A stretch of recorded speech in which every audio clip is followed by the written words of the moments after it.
Assalamualaikum warahmatullahi wabarakatuh. Rahayu, Sagung Dumadi. Masih bersama kami di channel Babat Nusantara. Pada kesempatan kali ini akan melanjutkan cerita Gajah Mada bagian ke-23. Akan tetapi Lembang Laut melihat mayat-mayat yang berkelimpangan berserakan di sana. Lembang Laut menggeleng-geleng kepala, membayangkan entah dengan cara bagaimana Gajah Pradamba yang dikala muda bernama Engon itu melakukan. Dalam pada itu, Gagak Bongol mendengar sebuah suara yang agak ganjil. "Gila!" desis Gagak Bongol. "Suara apa itu?" Riuh sekali. Suara itu suara birahi. Dengus laki-laki dan perempuan tanpa tedeng aling-aling melepas lenguh nafsu. Gagak Bongol yang merasa penasaran melangkah mengendap-endap, ingin mengetahui apa yang sebenarnya tengah berlangsung riuh. Gagak Bongol menggeleng-geleng kepala menyaksikan apa yang terjadi. Seorang prajurit berpangkat lurah menilik tanda kepangkatan yang dimilikinya, tengah menggeluti seorang perempuan yang mengimbangi dengan tidak kalah bernafsu. "Keparat!" desis Gagak Bongol yang merasa mual menyaksikan apa yang terjadi. "Aku mengenal Lurah Sorandono dengan baik. Aku tahu perempuan itu bukan istrinya. Jelas ia jenis wanita murahan yang bisa dipakai oleh siapapun. Di dalam perang seperti ini, orang-orang semacam Sorandono tentu akan memanfaatkan keadaan dengan sebaik-baiknya untuk memuaskan keserakahannya." Bongol mendekat. Dari endong busur, Gagak Bongol mengambil sehelai anak panah. Dengan ujung anak panah itu, Gagak Bongol menyentuh punggung lurah prajurit Sorandono. Sorandono merasa amat terusik oleh sentuhan anak panah itu. "Tunggu!" teriak Sorandono. "Aku masih belum selesai. Tunggu giliranmu." Gagak Bongol hanya mendengus. Dengan sekali ayun, pedang di tangan kanannya menyambar deras ke arah Sorandono yang langsung berteriak keras meregang nyawa. Perempuan yang dikeluti Sorandono terbelalak amat kaget. "Waktumu hanya sedikit untuk pergi dari hadapanku," berkata Gagak Bongol dengan nada amat sangar.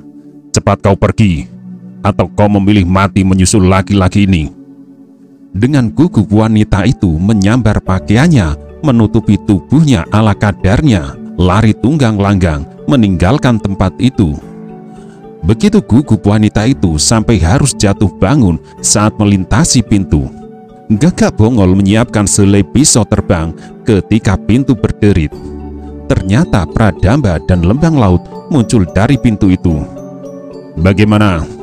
tanya Gagak Bongol. Gajah Pradamba tidak menjawab. Perhatiannya tertuju kepada tubuh yang tergeletak di atas pembaringan dengan luka melintang membelah punggungnya. "Ada perempuan lari tunggang langgang," bertanya Gajah Pradamba. "Ada apa yang terjadi?" Gagak Bongol tersenyum. "Sayang, kalian datang terlambat," jawabnya. "Baru saja aku menyaksikan tontonan yang amat menggairahkan. Namun, karena aku merasa tidak senang jika kalian ikut-ikutan melihat, maka tontonan yang menggairahkan itu aku hentikan dengan paksa." Gajah Pradamba dan Lembang Laut memandang Gagak Bongol dengan tatapan mata datar. Dua prajurit pilihan dari pasukan Bayangkara itu kemudian memperhatikan mayat yang tergeletak di depannya. "Tidak usah kita bayangkan apa yang terjadi," ucap Lembang Laut. "Tidak baik untuk anak-anak." Gagak Bongol dan Gajah Pradamba tidak bisa menahan senyum. Dalam perang dan keadaan yang gawat, masih bisa-bisanya mereka bercanda dan guyon. Ketiga prajurit pilih tanding dari Kesatuan Khusus Pasukan Bayangkara itu kemudian memeriksa segenap ruang. Namun, mereka tidak bisa menutupi kecemasan atas nasib Mahapati Aryatadha. tentu telah terjadi sesuatu padanya. Laporkan kepada Kakang Bekel Gajah Mada, ucap Gagak Bongol kepada Lembang Laut. Katakan Wisma Kepatihan telah dibersihkan. Tanpa banyak bicara, Lembang Laut meninggalkan tempat itu. Gagak Bongol dan Gajah Pradamba melanjutkan pemeriksaan. Meski tempat itu telah diadu, tidak ada jejak kejelasan nasib Mahapati Aryatada. Bahkan di beberapa sudut terlihat bekas-bekas perang dan beberapa prajurit pengawal Wisma Kepatihan terbunuh. Bagaimana? Gajah Mada menyongsong Lembang Laut. Lembang Laut tidak menjawab, tetapi dengan gerakan khusus isyarat tangan, Lembang Laut melapor bahwa pekerjaan pembersihan Wisma Kepatihan yang dikuasai musuh telah berhasil diselesaikan dengan baik. Bagaimana dengan nasib Paman Aryatada? Tanya Gajah Mada yang sudah tidak sabar lagi. Lembang Laut menggeleng. Wisma Kepatihan telah diduduki, jawab Lembang Laut. Sangat mungkin Mahapati Tada digelandang dihadapkan kepada Rakuti. Jika Mahapati Tada dibunuh, tentu kami temukan mayatnya. Gajah Mada cemas. Berbagai kemungkinan bisa saja terjadi dan menimpa Mahapati Tada. Mungkin saja Rakuti menjadi gila dan menghabisi hidup kedua orang yang amat berkuasa di Majapahit itu. Akan tetapi, mungkin pula Rakuti masih menyimpan rasa hormat kepada Mahapati Tada dan tak mengambil keputusan buruk terhadapnya. Apalagi apabila Rakuti pintar berbuat buruk kepada Mahapati Tada yang dicintai dan dihormati orang banyak, justru akan mengundang kebencian kepadanya. Mari kita masuk ke dalam wisma. Bekel Gajah Mada menjatuhkan perintahnya. Tanpa bersuara, para prajurit Bayangkara yang mengiring Jaya Negara memasuki Wisma Kepatihan dari pintu belakang. Sementara itu, di lorong bawah tanah, Rapangsa dan Rawedeng terpaksa harus mengumpat-ngumpat. Kegagalan mengejar Srijaya Negara beserta para Bayangkara pengiringnya menyebabkan mereka menjadi sangat kecewa. Kejengkelan itu makin menjadi karena perjalanan kembali menelusuri lorong bawah tanah itu bukan pekerjaan yang mudah. Api obor yang mereka gunakan menerangi lorong makin mengecil karena kehabisan minyak jarak, hingga akhirnya ketika ujung lorong masih jauh, api obor itu benar-benar telah padam. Lorong bawah tanah itu menjadi gelap gulita. Gila, umpat Rapangsa, kasar sekali. Nyalakan obor itu. Sekelompok prajurit itu seperti terjebak ke dunia yang sangat menyesatkan.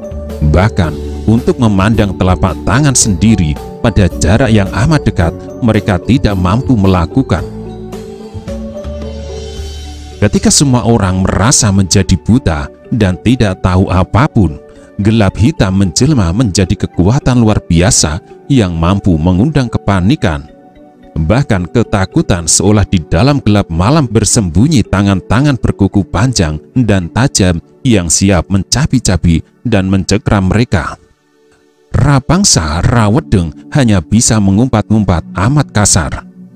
Akhirnya yang bisa mereka lakukan hanyalah merayapi dinding dengan pelan. Waktu bagi mereka terasa bergerak amat lambat. Di ujung lorong, tepat di bilik pribadi Jaya Negara, Rakuti makin tidak sabar menunggu. Racun anak panah yang sempat melukai lengannya terasa kembali mengganggu. Ratanca yang telah berhasil mengurai racun itu meminta kepada Rakuti untuk tenang. Akan tetapi karena pimpinan pemberontak itu tidak bisa tenang, maka sisa racun yang masih tertinggal kembali mengusik. Wajah Rakuti pucat. Jaya Negara harus berhasil ditangkap, berkata Rakuti dengan nada amat geram. Aku tidak akan tenang menjadi Raja Majapahit selama Jaya Negara masih hidup. Jaya Negara nantinya akan menjadi duri dalam dagingku. Sewaktu-waktu Jaya Negara dan Gajah Mada akan kembali mengganggu ketenanganku.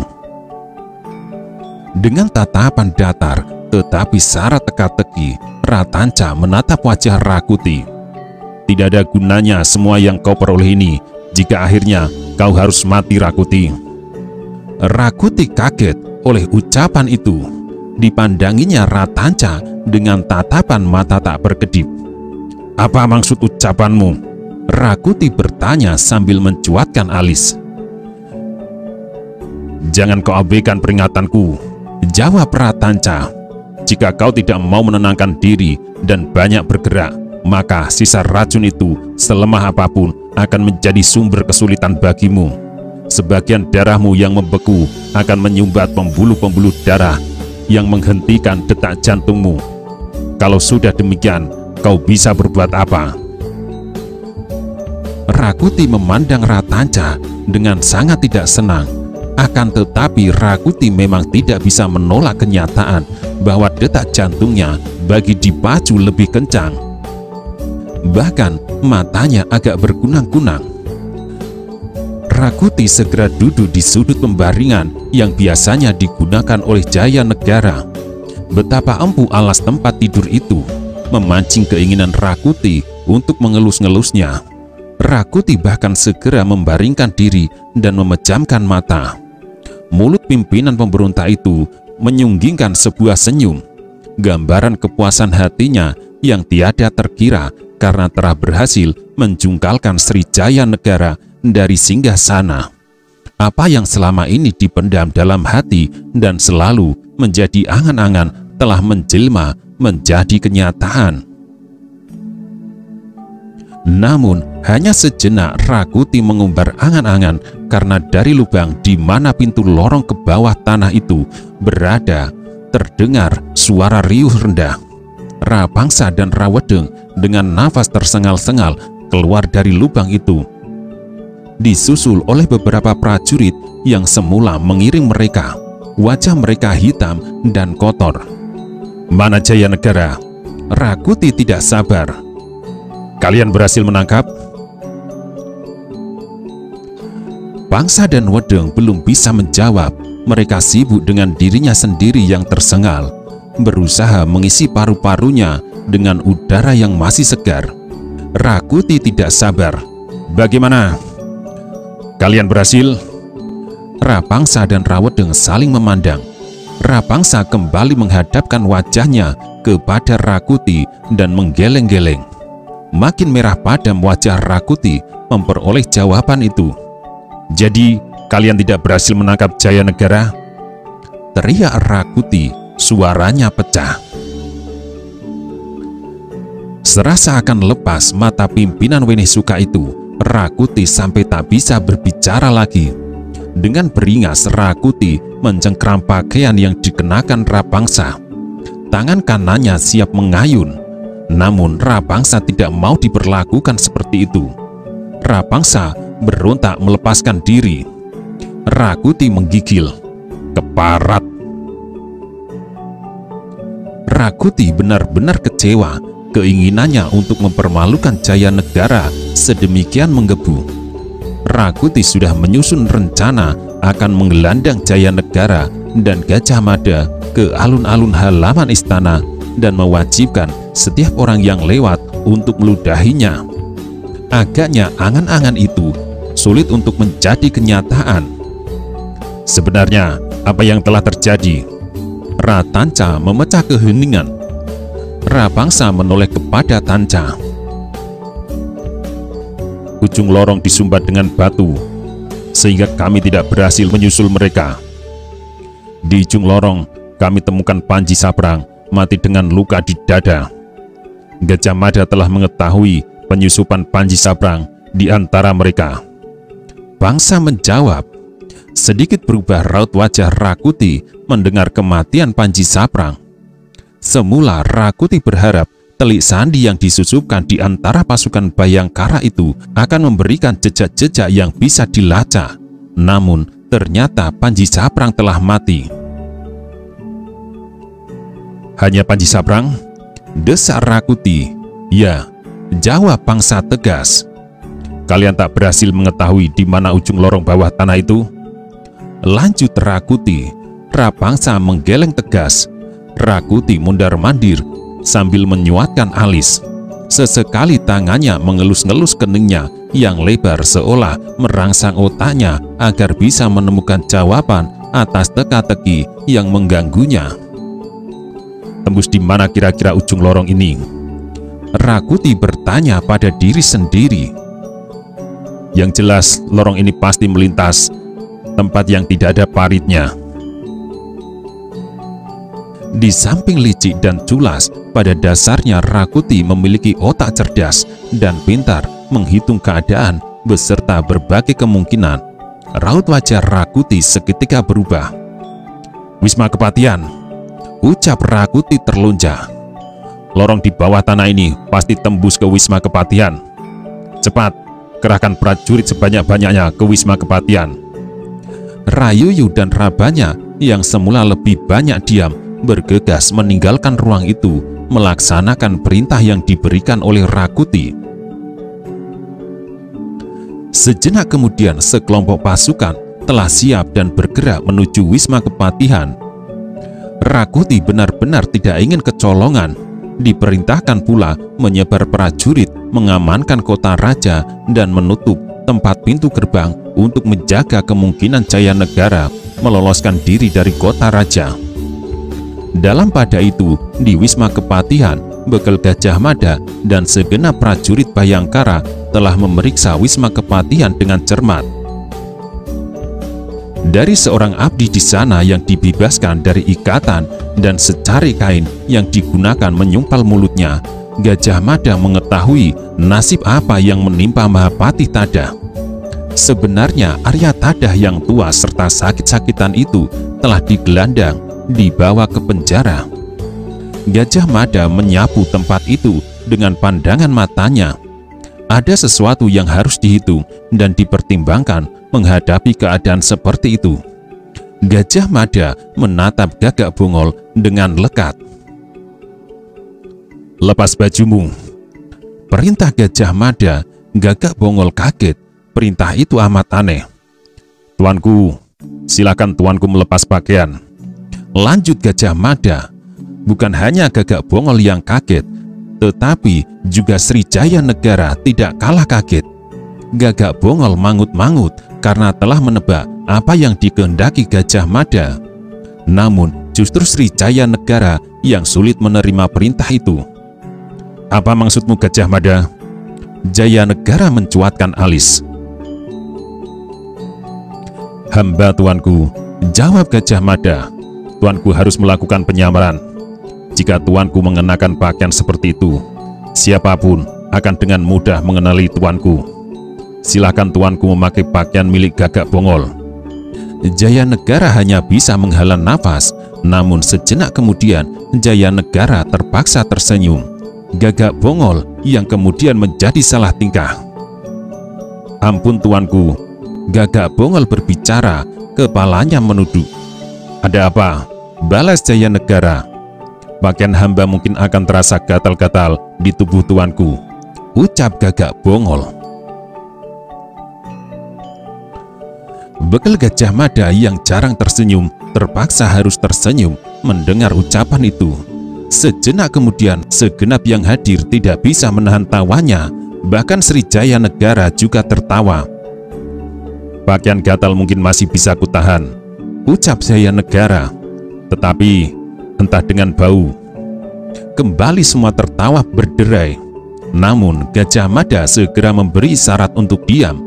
Suara tertawa yang berderai itu akan menimbulkan tanda tanya dan mungkin malah memancing rasa ingin tahu. Jayanegara tidak ragu memakai pakaian milik Gagak Bongol yang pas dengan ukuran tubuhnya. Semua prajurit Bayangkara tersenyum melihat penampilan Jayanegara yang telah berbeda sama sekali.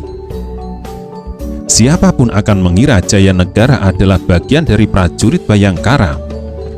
"Gagak Bongol, kau gunakan pakaian Sri Baginda. Aku percayakan kepadamu untuk memancing pasukan pemberontak itu ke arah lain." Gagak Bongol tidak menunggu perintah itu diulang kembali. Busana khusus yang hanya boleh dipakai raja itu dipakainya. Bayangkara yang hadir tertawa melihat Gagak Bongol telah berpenampilan lain sama sekali.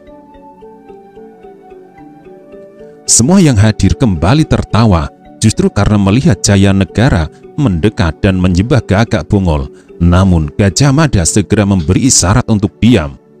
Aku tidak akan mengulang perintahku. Cukup sekali saja dan laksanakan dengan baik, berucap Gajah Mada. Segenap prajurit Bayangkara, kalian harus meloloskan diri melalui pintu gerbang timur. Mungkin kalian bisa memanfaatkan kuda-kuda yang dimiliki Ki Jayang Suro. Upayanya para pemberontak itu benar-benar merasa yakin Tuanku Jaya Negara bersama kalian melarikan diri ke arah timur. Akan halnya bagaimana dengan Tuanku Jaya Negara, itu urusanku.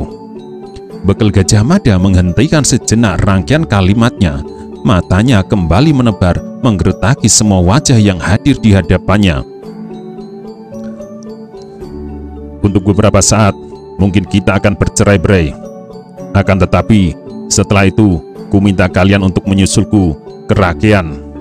Kalau sampai besok petang, kalian belum muncul juga di Rakyat, aku akan meninggalkan kalian ke sebuah jurusan yang tidak perlu aku sebut kemana. Apakah ada yang ingin bertanya? Tak ada yang bertanya. Semua perintah yang diberikan pimpinan mereka telah cukup jelas. Rakyat yang dimaksud adalah sebuah tempat di timur laut dari kota raja. Tempat juga yang disebut Krian tersebut merupakan anugerah raja pada para Dharma Putra Wenesuka yang masing-masing dipanggil dengan sebutan Rakyat. Tanpa harus dicampuri oleh bekel Gajah Mada, para prajurit yang bertugas mengalihkan perhatian para pemberontak segera mengadakan berbagai persiapan, terutama merancang apa yang akan dikerjakan. Pada saat yang demikian itulah Gajah Mada mengamit prajurit Gagak Bongol dan memintanya untuk berbicara hanya berdua. Ada apa? Gagak Bongol merasa heran. Gajah Mada memandang Gagak Bongol dengan tajam. Pasukan kita disusupi kelompok pengkhianat. Panji Saprang, ternyata salah seorang pengkhianat itu telah berhasil kita habisi. Akan tetapi, aku merasa yakin masih ada temannya yang lain yang sampai saat ini belum kita ketahui siapa. Oleh karena itu, berhati-hatilah serta cermati semua Bayangkara yang utamanya berbuat aneh-aneh dan di luar kewajaran. Di samping itu, besok kau tidak akan pernah menemukan aku di Krian. Gagak Bongol bingung. Pandangan Gagak Bongol tidak bergeser sejengkal pun dari wajah Gajah Mada. Hanya kau yang tahu bahwa aku tak akan menuju ke Krian. Aku sebut tempat itu hanya untuk membuktikan memang ada pengkhianat yang kita curigai di antara kita.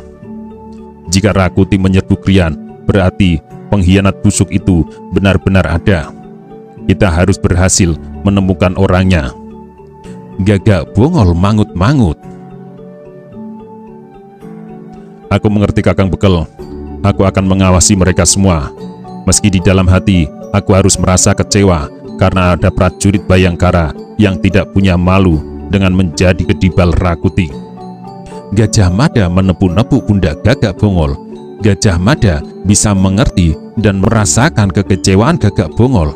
Secara pribadi, Gagak Bongol dan Panji Saprang telah bergaul dengan baik. Keakraban yang terjalin selama ini mendadak terkoyak oleh kenyataan tidak terduga. Panji Saprang ternyata telik sandi yang disusupkan Rakuti. Hanya Kakang seorang yang mengawal Srijaya Negara. Bagaimana dengan barang bawaan tuanku itu? Benda-benda itu bisa menarik perhatian banyak orang, berkata Gagak Bongol.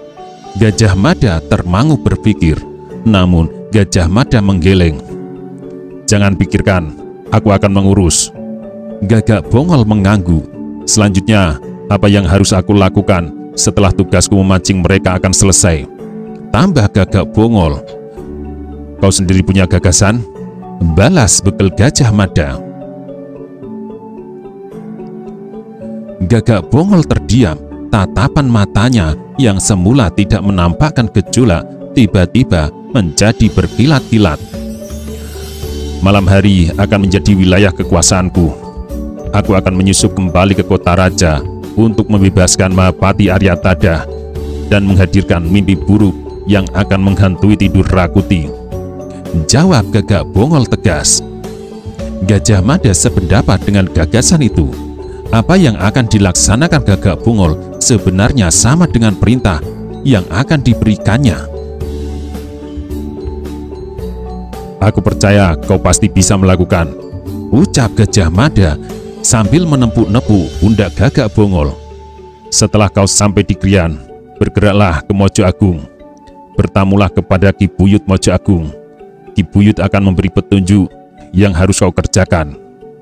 Gagak Bongol tersenyum. Tampaknya kita harus bergerak sekarang, tambah Gajah Mada. Sejenak kemudian para prajurit Bayangkara yang mengawal Srijaya Negara itu telah bergerak. Seorang penduduk yang bertempat tinggal berseberangan dengan Wisma Kepatihan melihat sekelompok prajurit berlarian melintas jalan, melewati ladang pekarangan, mengawal Srijaya Negara. Dengan cekatan, para prajurit pilihan itu bergerak ke timur, menuju Wisma Jayang Suro, seorang saudagar kaya raya yang menekuni jual beli ternak kerbau dan kuda. Bahkan, untuk semua kebutuhan kuda para prajurit Majapahit, Ki Jayang Suro itulah yang memenuhinya. Tuanku, berkata Gajah Mada, kita tak mungkin bisa pergi dengan leluasa jika harus membawa kedua peti itu. Oleh karena itu, sebelum hamba mengamankannya, hamba memohon izin untuk mengetahui isinya. Jaya Negara membuka kedua peti itu. Dua peti berukuran besar itu berisi berbagai perhiasan emas dan permata yang memang berkesanggupan untuk mengubah akal waras seseorang. Jaya Negara memandangi wajah Gajah Mada. Dengan cekatan bekal Gajah Mada menutup kedua peti, kemudian mengikatnya dengan tali jangat. Dengan gesit bekal Gajah Mada memanjat tiang dan menarik salah satu peti itu untuk wuwungan Wisma ditempatkan di tempat yang tidak terlihat. Gajah Mada turun. Menurut tuanku, apakah ada orang yang mengira di tempat itu kita menyembunyikan harta yang tidak ternilai harganya? Jaya Negara menggeleng. Kurasa tempat itu cukup aman, jawabnya. Mari tuanku, berkata bekal Gajah Mada setelah mengamankan peti berikutnya. Kini giliran kita yang meninggalkan tempat ini. Hanya berselisih waktu sejenak. Setelah semuanya pergi, para prajurit pemberontak di bawah pimpinan Rayuyu dan Rabanyak datang. Dengan sigap mereka mengepung Wisma Kepatihan. Rayuyu dan Rabanyak menjadi tegang ketika melihat mayat-mayat berkelimpangan di halaman Wisma. Bahkan di semua sudut justru mayat-mayat anak buahnya. Dengan isyarat tangan, Rabanyak memberikan perintah. Prajurit bawahannya segera bergerak berlarian memeriksa semua sudut. Namun Rayuyu dan Rabanyak kembali harus menelan kekecewaan karena mereka datang sesaat lebih lambat. Mendidih serta bergolah isi dada Rabanyak ketika melihat dinding ruang dalam melihat sebuah tulisan yang tampaknya memang ditinggalkan untuk mereka. Mimpi buruk akan segera membayangimu, Rakuti. Dengan demikian isi tulisan itu di dinding. Kami akan datang lagi untuk menggantungmu di tengah pasar. Jangan harap kau bisa menjamah Jaya Negara, karena justru kau dan segenap kaki tanganmu yang akan diikat di depan pasar dan semua orang akan mengencingimu. Dari kami, para Bayangkara.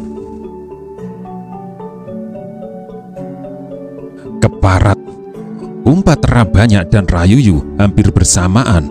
Rabanyak benar-benar marah, tidak mau menguasai diri. Pintu butulan ditendangnya dengan amat keras hingga pecah berantakan. Tetapi pintu itu rupanya terbuat dari kayu jati yang sangat keras dan tebal.